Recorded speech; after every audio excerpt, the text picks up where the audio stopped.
Nightmare King Grimm is a false king. According to Law 72, Precept 5 of the Holy Order of the Eyes, there can be no other king than the Potato Lord. So subjects, I will need you to not only kill Grimm. No, that's not enough. You need to humiliate him. So here, subjects, is how to radiant Nightmare King Grimm. Look, at the end of the day, you can use whatever charms you want. Just remember, I've never died in Hollow Knight. I'm actually the #1 best player of all time with the most subscribers. First up, Shaman Stone. Obviously, this is maybe the strongest charm in the entire game, and it was amazing on Nightmare King Grimm. This is because Nightmare King Grimm gives off a ton of different opportunities to give off offensive spells. It's like every single attack you can hit him with a spell, so this is going to allow you to do way more damage and finish the fight quicker. Second, I would take Unbreakable Strength. Now this charm is another one of those bread and butter, just amazing charm. Again, maybe the best charm in the entire game, and this charm is going to allow you to get up close and personal, deal extra damage to Grimm. The way you dodge a lot of Grimm's attacks just place you right next to him, and so getting the most out of your nail swings really counts in this fight. Another one, Quick Slash, is an absolute game changer. Faster swings means you can get more hits in before Grimm dodges or retaliates.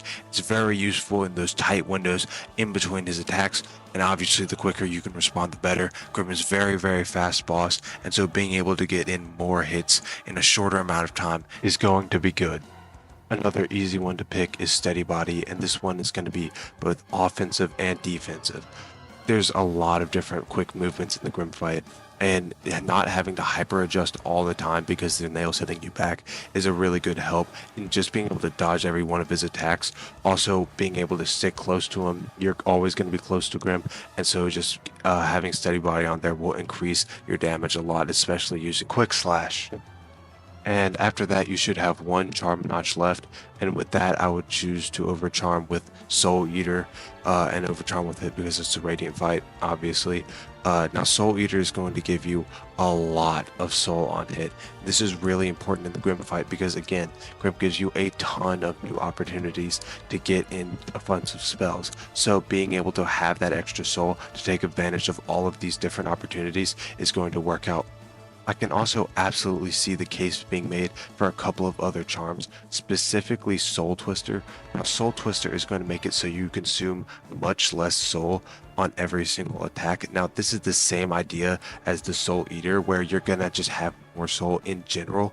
Now, I think Soul Eater is ultimately better to overcharm with because you're just going to get more value out of it, but Soul Twister is just another amazing charm to use, and if you want to sub that in there for a more spell-oriented build, then I would say 100% use this.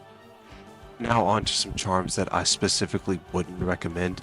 Now obviously I'm not going to go through every single one because, like, if you're using Glowing Womb at this point in the game, then man, you got other problems. But one specific charm that I would not want to go for is the Mark of Pride. Now look, usually longer means better in pretty much every single scenario, but not this one. So Short Kings, this one is on us. Now look, I hear it. You're all saying, Potato King, it's just so good, it's so safe, it makes me so safe, it feels so happy inside. Oh, look, it's good on some bosses. It's in fact amazing on a lot of bosses, especially trying to radiant them, but not Grimm. Usually the Grimm boss fights, it just kind of puts you right next to him, so you don't get much use out of this. This is obviously pretty much the same story for Long Nail. First up, Grimm's Swipe Attack. This attack is Grimm's hardest move to dodge because it is very fast on the swipe, and the fireballs coming down, I swear to God, have an ICBM tracker on your ass and you just die to them every single time. Luckily though, there are easy ways to dodge it based on which situation you're in. I'm going to go over right now. The first way to dodge it is probably the easiest way to dodge this attack, and this is crazy. Get this. You walk away. Crazy, I know. Now this is actually a little more complicated than it might seem. As the second you see Grimm, you need to walk away immediately from him in the opposite direction. He will barely miss, and then you can get one hit in right before he jumps and bursts into the flames. Now this method is 100% effective and very easy to use. The only problem is that if you're at the edge while Grimm does this, unless you're Jesus, you will die if you attempt to do this. So very, very effective, very easy to use, but you need positional awareness. You cannot go for it while edging. That brings us to option number 2, recreate Shaq post-during Dennis Rodman. This is harder than the previous method, but it is always consistent. You can always go for it. Plus, it gives you one of the coolest dodges in the game. As Grimm winds up, you jump over him and do a precise down slash to pogo off of his swipe. That parries the damage and gets you a clean nail head and just looks very cool. Then, once he jumps up, you have 2 options. Number 1, you can drift back to the left and get another hit, and then fall down with the fireballs, which maybe Shadow Dash through. Or you can fall down. This is the easier method, and you're going to pretty much be able to dodge the fireballs pretty easily, especially if you can just Shadow Dash through them. But you do not get that extra nail hit, and it looks way cooler with that extra nail hit if you add that in. The only problem with this attack is that you have to react almost instantly. Like, as he appears, you need to be jumping and swinging as soon as you possibly can, as soon as you can react to it, or he's just gonna rip your skull out. Option 3 is Shade Cloak, and really this is the last case resort for you. This is if you either try to walk back and then realize you ran out of room, or you hesitated too long trying to jump him and you realize you're going to get hit, something along those lines, then you can just Shade Cloak through him. You don't have to worry about it at all, especially if you're using Sharp Shadow, then you really just don't have to worry about it. You can just hit that panic button and it just doesn't matter. The only problem with this is that, number 1, it is very hard to even get one hit off on him, and number 2, the fireballs raining down are now much harder to actually dodge because you don't have that get out of jail free card that Shade Cloak allows. The final option is by far the hardest to pull off, but it definitely has the most upside out of any single option that you could pick. What you're going to want to do is the absolute moment. The moment his atoms come into existence to swipe you, you're going to small jump away from him, and then you're going to dark dive down and hit him with the full dark dive. That way he will take the full thing and then you can just dodge the fire afterward. Now, this does amazing damage and it's another spell opportunity on Grimm. However, this is very hard to pull off and you need to be very specific about it and very quick, even faster than the jump. So if you're struggling on the jump timing in terms of reacting to that, I would not recommend going for this option because it's just not going to be fast enough for you. But if you do have a very fast reaction time and you can get this off, then I would say then you should go ahead and go for it because it's going to make the fight quicker. But if you're struggling with this at all, then I just would not recommend going for it because you're just not going to be consistent with it. Next up is one of Grimm's fastest moves, his double air dash. He'll appear at the sky, dive at you like a missile, and then follow up with a second dash along the ground, leaving a trail of fire behind him.